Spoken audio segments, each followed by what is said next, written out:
Hi guys, we're back. I wanted to give you guys a little tour of the seeds that we planted a few days ago, probably about a week ago. So I want to show you guys all that's sprouted and what it looks like now that we've had some time for everything to start growing. So let's take a look.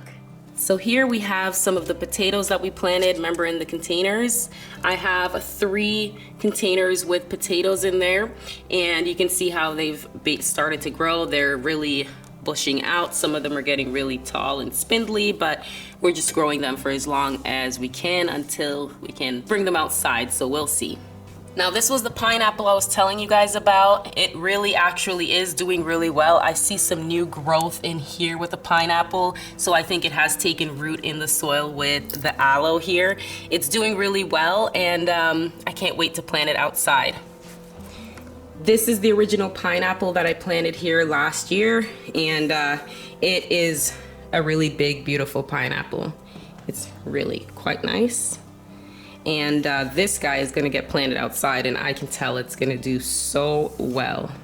Another couple containers full of the potatoes. These were just store-bought organic potatoes, so they weren't seed potatoes or anything like that. These were just small potatoes that I had left over from a pack that I had, and I just basically threw them in the soil and been watering them. Okay, so a little update on everything else that's growing here. This is the lavender. I don't know, I think I see maybe 2 or 3 actual lavender in there, and some are coming out, so that's the lavender. Nothing yet out of the blackberries. They haven't sprouted yet. And the ground cherries have just started to sprout last night, I believe. So we have a few little ground cherries in there. The seeds that have taken off the quickest are obviously the onions. So I'm just gonna open it up to show you. You can see how many onions I've sprouted here. So good germination. And we're just gonna wait maybe about 4 more days, and then I'll come back in here in about 4 days. Make sure you keep watering everything, by the way. Make sure everything stays nice and damp. But in 4 days, I'll come back, and I'm actually gonna clip off, see, like the very tops of the onion here. And that's just gonna encourage these little stalks to grow a little bit thicker and a little bit stronger. Okay. So that's pretty much it for the seeds that we've started. The chamomile hasn't sprouted yet, but I know that the chamomile will take quite some time to start germinating.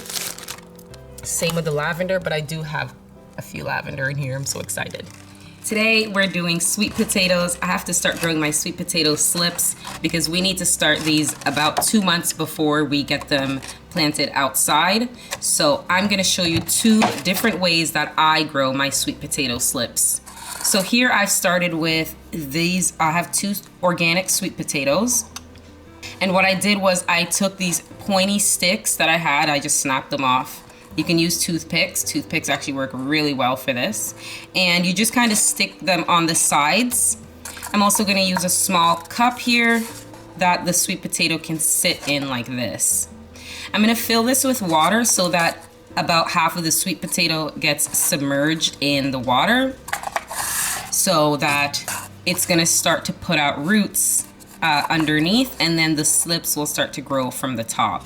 Another way to start your sweet potato slips is to simply plant them in soil or in seed starting mix, and they'll actually start to put roots out, and then they'll start to put the slips out of the top. So I have another organic sweet potato here, and I have one of my little fruit trays that I showed you guys in my last video, that you can just use these as mini greenhouses, and that's what I'm starting all of my seeds in this year. So I'm gonna fill this with about half full of soil, and then I'm gonna place the sweet potato in here, water it very well, and then we're gonna close it up and just put it in a dark, warm spot of your house. It doesn't have to be, they don't have to be near light or anything right now. They just need to be somewhere warm, and then they'll start to put the roots out of the bottom.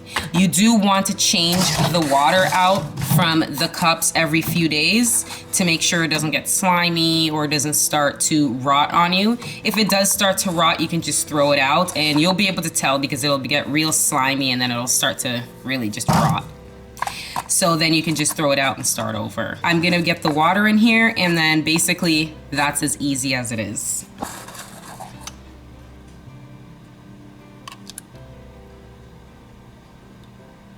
So I'm just filling it enough so that the sweet potato actually touches the water. See?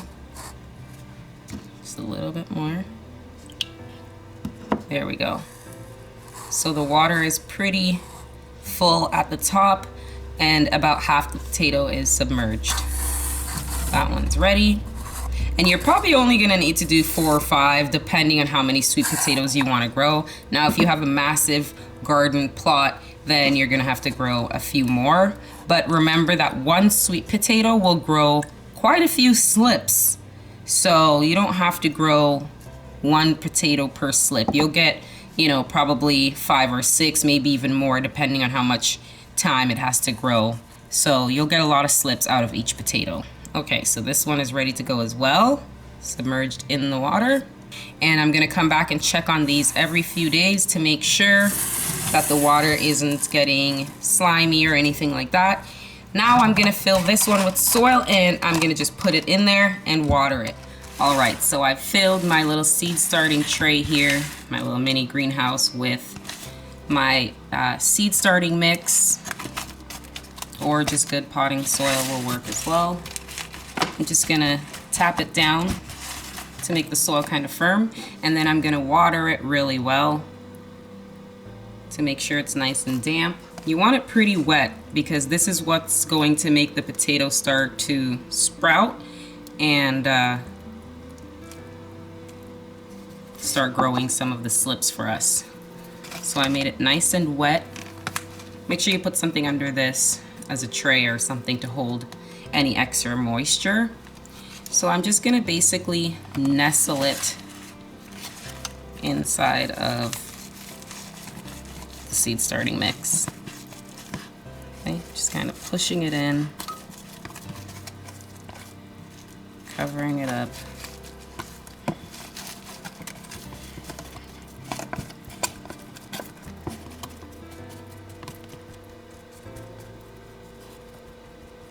Just like that. You can put a couple more in here if you have a few more potatoes so that you fill up the space in here. And I'm just gonna water around it a little bit more. Make sure we tell this potato it's time to turn into a seed. Okay, there we go. So I'm just gonna put this on a tray. I'm gonna close it up to create my little greenhouse effect, and we're all done, guys. It is that easy to make your sweet potato slips. Now we're just gonna wait. This can take quite some time. It can take 4 weeks up to 8 weeks to get this really going. So make sure you start your sweet potatoes 2 months before you're actually gonna plant them in your garden. They need a good 6 weeks before the slips start to come out. You might see slips in 4 weeks, probably less, depending on how warm it is and just the overall temperature in your home. Once they start putting out the slips, you basically just have to snap them off. Then you'll put them in a cup with water with their stems hanging up the top, the root down in the water. Then they'll start to put roots out. Then you're able to take those and plant them in your garden to make the sweet potatoes. So this is a 3-step process. This is step 1, where we're getting the sweet potatoes to start growing the slips. Once the slips grow up out of these, we're gonna snap them off right at the base where they're growing. Then you're gonna put them in like a cup or a bottle or some kind of container with water. Then you're gonna put the slips that you just snapped off in the water, and you're gonna leave them until they start to root. Once they start to root, you'll move on to step 3, which is planting them in the ground or in containers. So guys, this is it. Make sure you subscribe so that you come back and keep up with the sweet potato slips and growing sweet potatoes. I'll put them all in a playlist for you guys so you can follow along with the process. Okay, I'll see you guys in the next video. Stay peaceful.